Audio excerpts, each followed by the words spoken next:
Let's get more now on the new Uranium One investigation. House Intelligence Committee Chairman Devin Nunes of California joins us tonight from Statuary Hall. Mr. Chairman, thanks for being here. Always a pleasure. What are you looking for?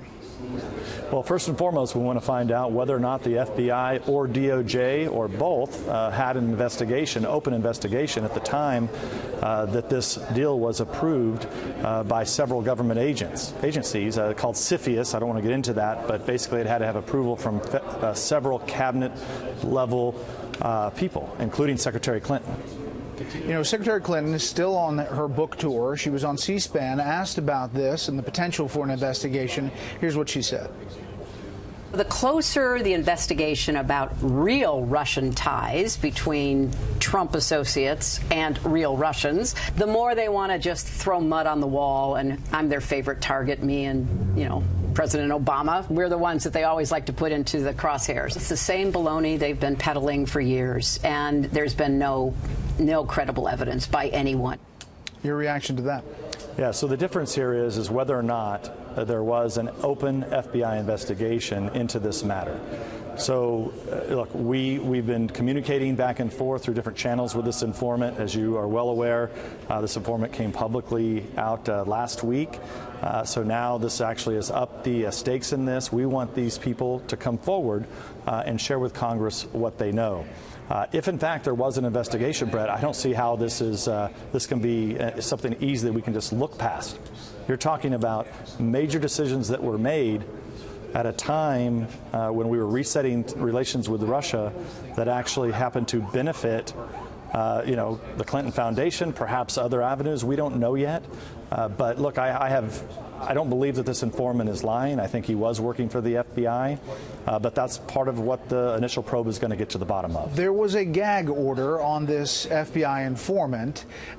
Is there a prospect that will be lifted imminently? So what we believe, so the intelligence committees are made precisely to take in people that were working in the intelligence agencies or for the intelligence agencies and give them a right to go to the legislative branch and share classified information. So we believe that any informant, for that matter, can do this. And this is part of the reason why we're working with the Government Oversight Committee, because there's so many government agencies that this could involve, that Trey Gowdy, the chairman of that committee now, and I are teaming up. So there's a place for witnesses to come to with classified information, and there's a place for the rest of the folks to go that have information that may not be classified.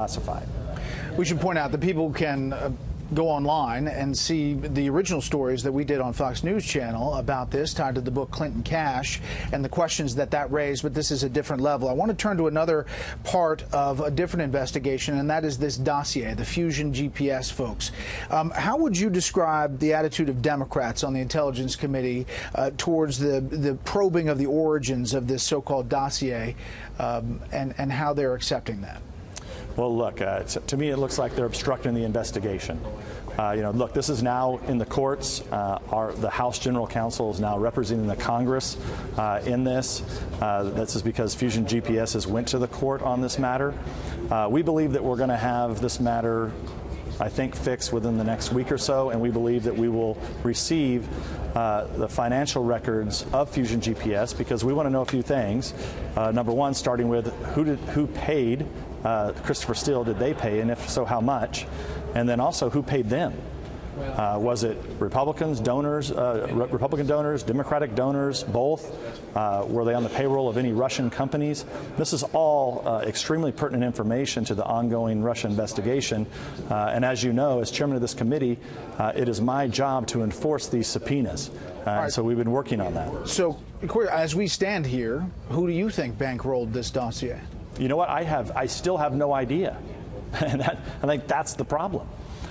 We don't know who bankrolled this dossier, and here we are 10 months into this investigation, and we still don't know that. I think that's a problem, that the American people, and I would think Democrats would want to get to the bottom of this.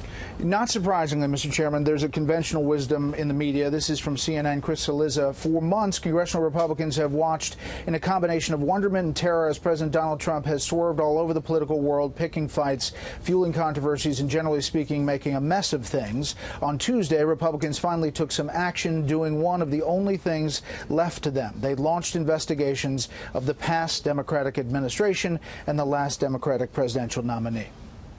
Well, look, I have I'll put simple numbers here. 90% of the media in this town is not just left, but hard left. And they become very vocal against this president. And anybody who has anything to say, they attack, as somebody who gets attacked by them on a daily basis. Then there's about 5%, I put you in this category, Brett, I think, that are very fair. And then, of course, there's about another 5% that are hard right. But, you know, the president has really no chance in this town with the media after him all the time. But that has nothing to do with the fact of the matter is that we're trying to get answers. The American people should want the answers of who paid for the dossier. Was the dossier used by the Justice Department for warrants, or was it used for any part of this investigation? Those are important answers that are important questions we need answers to, along with going back to the first topic. I think people need to know whether or not there was any involvement by the Russian government to sway favor with U.S. government agencies. And as you stand there tonight, you still tonight have not seen anything that shows collusion between the Trump campaign and the Russians. No, and look, this is what I've said. I said this 10 months ago. I said this 7 months ago. I said it last month, and even today on your show. There still is no evidence of collusion between Trump and the Russians. And you know what? If there is, I continue to say this, I'll be the first to come out and say, here's what we found, and I think it's a big problem. I would turn it over to Robert Mueller and his investigation. Mr. Chairman, we appreciate your time. We'll follow both investigations closely. Thank you, Brett.